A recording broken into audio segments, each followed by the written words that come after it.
सोचिए, एक दवा बनाने वाली कंपनी में ऑडिट का दिन, माहौल एकदम इम्तिहान जैसा होता है ना? खासकर जब बात हो इक्विपमेंट क्वालिफिकेशन की।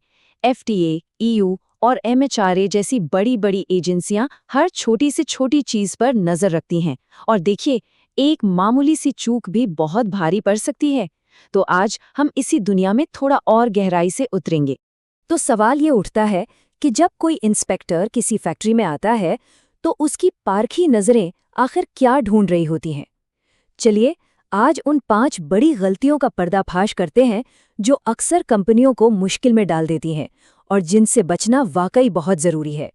इसे सिर्फ कोई कागजी कार्रवाई समझने की भूल मत कीजिएगा। जरा सोचिए, अगर किसी मशीन ने दवा की डोज थोड़ी भी ऊपर नीचे कर दी तो इसका सीधा असर मरीज की जान पर पड़ सकता है। इसीलिए ये पूरी प्रक्रिया मरीजों की सुरक्षा और रेगुलेटरी भरोसे की सबसे पहली और सबसे मजबूत नींव है। इसको एक सिंपल तरीके से समझते हैं। मान लीजिए एक नई कार खरीदी, तो आईक्यू का मतलब है ये चेक करना कि कार के सारे पुर्जे, टायर, इंजन सब अपनी सही जगह पर लगे हैं। ओक्यू का मतलब है ये देखना कि ब्रेक, एक्सीलरेटर, स्टीयरिंग सब ठीक से काम कर रहे हैं या नहीं। और पीक्यू मतलब कार को अलग अलग सड़कों पर अलग अलग मौसम में चलाकर ये पक्का करना कि वो हर बार भरोसेमंद परफॉर्मेंस देगी। बस इक्विपमेंट के साथ भी यही 3 चरण अपनाए जाते हैं। तो चलिए अब आते हैं मुद्दे पर। वो कौन सी 5 सबसे बड़ी गलतियां हैं जो इंस्पेक्टर की पारखी नजरों से बच ही नहीं पाती? शुरू करते हैं हमारी उल्टी गिनती। तो हमारी लिस्ट में नंबर 5 पर है एक ऐसी चूक जो देखने में तो छोटी लगती है, पर इसका असर बहुत बड़ा हो सकता है। देखते हैं ये क्या है। इसे कहते हैं OQ गैप। देखिए, आसान भाषा में मतलब ये है कि कंपनियां ये तो चेक कर लेती हैं कि मशीन सही चल रही है या नहीं, पर वो ये चेक करना भूल जाती हैं कि जब मशीन गलत चलेगी तब क्या होगा। मतलब, क्या कोई इमरजेंसी अलार्म बजेगा, क्या मशीन खुद ब खुद रुक जाएगी, ये जानना बहुत जरूरी है। जरा सीन सोचिए, एक इंस्पेक्टर शीशी भरने वाली मशीन के सामने खड़ा है और वो पूछता है, वो डेटा कहाँ है जो ये साबित करे कि ये मशीन खराब शीशियों को खुद ब खुद लाइन से बाहर कर देती है। अब अगर इसका कोई सबूत ही नहीं है तो ये बहुत बड़ी गड़बड़ है। मतलब, सेफ्टी सिस्टम पर ही भरोसा नहीं किया जा सकता। अच्छा, मशीन के सेफ्टी फीचर तो टेस्ट हो गए, लेकिन उसकी लॉन्ग टर्म परफॉर्मेंस का क्या? उसे कैसे साबित करेंगे? और यहीं पर आती है हमारी लिस्ट की तीसरी सबसे बड़ी गलती, खास तौर पे जब बात पुरानी, पहले से चल रही मशीनों की हो। इसे कहते हैं रेट्रोस्पेक्टिव PQ का जाल, मतलब पुराने डेटा का जाल। होता क्या है कि कंपनियां अक्सर मेहनत बचाने के चक्कर में एक शॉर्टकट ले लेती हैं। वो कोई नई डेडिकेटेड स्टडी करने की बजाय अपने पुराने प्रोडक्शन रिकॉर्ड्स को ही दिखा देती हैं, और यहीं वो फंस जाती हैं। अब फर्क एकदम साफ है। एक प्रॉपर PQ स्टडी में क्या होता है, मशीन को उसकी लिमिट्स तक पुश किया जाता है, जानबूझकर मुश्किल हालात बनाए जाते हैं, जैसे मैक्सिमम स्पीड पर चलाना। वहीं दूसरी तरफ पुराने रिकॉर्ड्स में ऐसा कोई सबूत होता ही नहीं है, और बिना पुख्ता सबूत के इंस्पेक्टर भला क्यों मानेगा? तो अभी तक हमने जो भी गलतियां देखी वो प्रोसेस से जुड़ी थीं, लेकिन अब हम बात करेंगे कुछ ऐसी बड़ी चूकों की जो सिर्फ एक मशीन तक ही सीमित नहीं है। ये पूरे के पूरे सिस्टम और कंपनी के काम करने के तरीके पर ही सवालिया निशान लगा देती हैं। तो हमने देखा कि PQ के लिए गलत डेटा का इस्तेमाल करना कितनी बड़ी प्रॉब्लम है। लेकिन जरा सोचिए, क्या हो अगर वो डेटा ही फर्जी हो, अगर डेटा पर ही भरोसा ना किया जा सके? जी हाँ, ये एक बहुत बहुत बड़ा मुद्दा है, और हमारी लिस्ट में नंबर 4 पर यही है। आजकल रेगुलेटर्स की इस पर खास नजर रहती है। ये है डेटा इंटेग्रिटी का मामला, मतलब डेटा कितना सच्चा और भरोसेमंद है, इसका सवाल। अब वो जमाना गया जब इंस्पेक्टर सिर्फ फाइनल रिपोर्ट देखकर चले जाते थे। नहीं, अब वो सीधे रॉ डेटा में गोता लगाते हैं।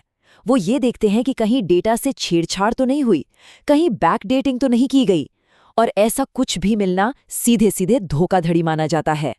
और यकीन मानिए, इंस्पेक्टर अब बहुत एडवांस हो गए हैं। वो छोटी छोटी चीजें पकड़ते हैं, जैसे क्या कैलिब्रेशन की तारीख टेस्टिंग की तारीख से पहले की है, क्या हाथ से लिखे लॉगबुक के टाइम और कंप्यूटर के टाइम स्टैम्प में कोई फर्क है। वो इन बारीकियों को पकड़ने के एक्सपर्ट होते हैं। और बात सीधी है, अगर डेटा पर भरोसा नहीं तो पूरी क्वालिफिकेशन ही कूड़ेदान में है।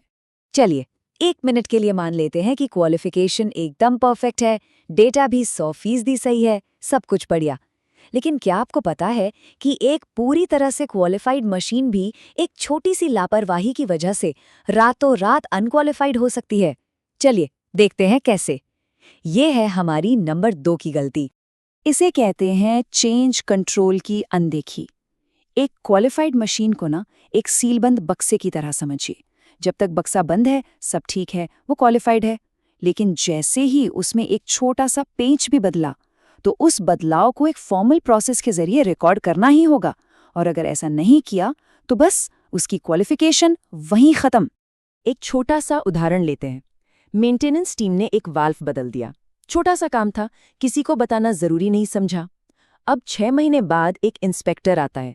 उसकी नज़र सीधी उसी नए वाल्व पर पड़ती है और वो एक सवाल पूछता है, इस बदलाव का क्वालिटी पर क्या असर पड़ेगा, इसका असेसमेंट किधर है?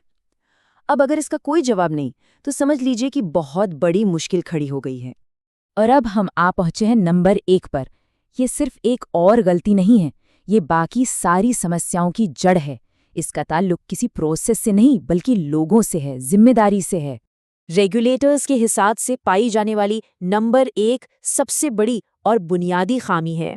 ये है साफ साफ जिम्मेदारी की कमी, मतलब किसी सिस्टम ओनर का न होना। सोचिए वो सीन जब इंस्पेक्टर पूछता है, भाई इस मशीन का मालिक कौन है, इसकी जिम्मेदारी किसकी है? और 3 डिपार्टमेंट के लोग एक दूसरे की तरफ उंगली दिखाने लगते हैं। बस इंस्पेक्टर को वहीं समझ आ जाता है कि यहाँ मामला गड़बड़ है। तो ये सिस्टम ओनर आखिर है कौन? देखिए, सीधी सी भाषा में कहें तो ये वो इंसान या वो डिपार्टमेंट है जिसके पास उस मशीन की ओनरशिप है, वो उसका मालिक है। उसकी जिम्मेदारी है कि वो मशीन अपनी पूरी जिंदगी शुरू से आखिर तक क्वालिफाइड स्टेट में ही रहे। और ये जिम्मेदारी सिर्फ कागजों पर नहीं होती। सिस्टम ओनर ये पक्का करता है कि मेंटेनेंस टाइम पर हो, सारे रिकॉर्ड सही से मेंटेन किए जाएं और हर छोटे से छोटे बदलाव पर भी नज़र रखी जाए। देखिए, जब कोई एक मालिक होता है ना तो चीज़ें अपने आप लाइन पे रहती हैं, वरना बिना मालिक के तो सिस्टम का रास्ते से भटकना तय है। तो हमने सारी गलतियां तो देख ली, पर सवाल ये है कि इनसे बचा कैसे जाए। चलिए अब सीधे सीधे समाधान की बात करते हैं ताकि अगला इंस्पेक्शन एकदम बढ़िया जाए। तो चलिए इन 5 मंत्रों को एक बार फिर से दोहराते हैं। नंबर 5, हर अलार्म और सेफ्टी फीचर को चुनौती दें। नंबर 4, डेटा की सच्चाई से कोई समझौता नहीं। नंबर 3, शॉर्टकट नहीं, प्रॉपर पीक्यू स्टडी करें। नंबर 2, हर बदलाव को फॉर्मल तरीके से रिकॉर्ड करें। और सबसे जरूरी नंबर 1, हर सिस्टम के लिए एक जिम्मेदार सिस्टम ओनर तय करें। तो आखिर में बस एक सवाल सोचने के लिए छोड़ जाते हैं, किसी भी कंपनी में इक्विपमेंट क्वालिफिकेशन की स्थिति को एक्टिवली ओन किया जा रहा है, मतलब उसकी पूरी जिम्मेदारी ली जा रही है, या फिर उसे सिर्फ जैसे तैसे मैनेज किया जा रहा है? और यकीन मानिए इन दोनों बातों में ज़मीन आसमान का फ़र्क है।